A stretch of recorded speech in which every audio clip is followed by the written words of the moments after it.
So It Chapter 2 has finally come out, and it's been a while since I've covered this kind of movie on my channel. I don't generally go to see horror movies in the theater unless it's something that really interests me. And with It from 2017, it was getting a lot of good ratings, and I was curious because from the trailers I thought it would suck. And to my surprise, it was a really fun horror experience. And this movie, I think, continues that fun horror, though there are some problems where I think the first movie is a bit better. This movie takes place 27 years after the first one, where the kids have grown up now. They all moved to separate parts of the countries except for Mike, who stayed in Derry. And he notices that strange disappearances are happening again, so he knows that Pennywise is back. And he knows that they all made a promise 27 years ago to come back and kill it if it ever came back. A lot of the criticisms I see of the movie is that it drags on a bit, which it does a bit in the beginning, but after that, I think it really rolls along. After the scene where all of the main characters meet up, I was just anxious in my seat throughout the entire movie, because I just didn't know what was going to pop up or what was going to be some scary imagery.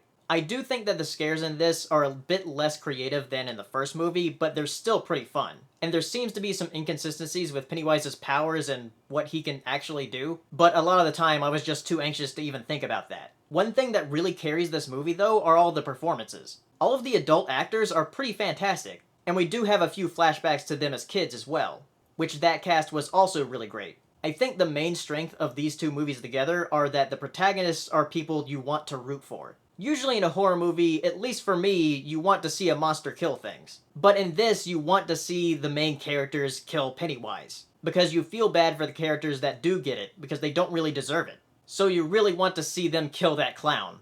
Another criticism is how weird it gets, but a lot of that was also in the original and in the book, though the book gets even weirder. That's just kind of the fault of the second half of this story. I'm not sure what they could have done to make it appeal to everyone, though.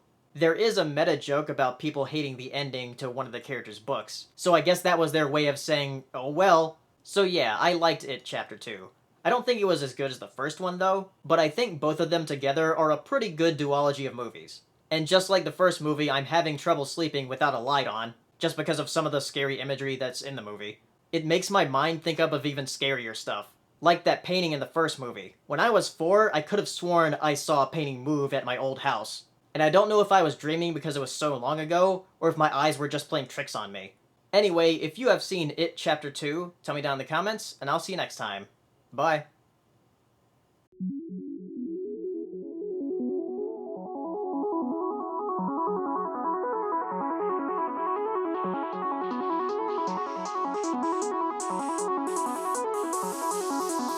Good evening, ladies and gentlemen. Well, by now we're getting a bit used to winter. We're like soldiers in the middle of a campaign, growing hardened to discomfort and better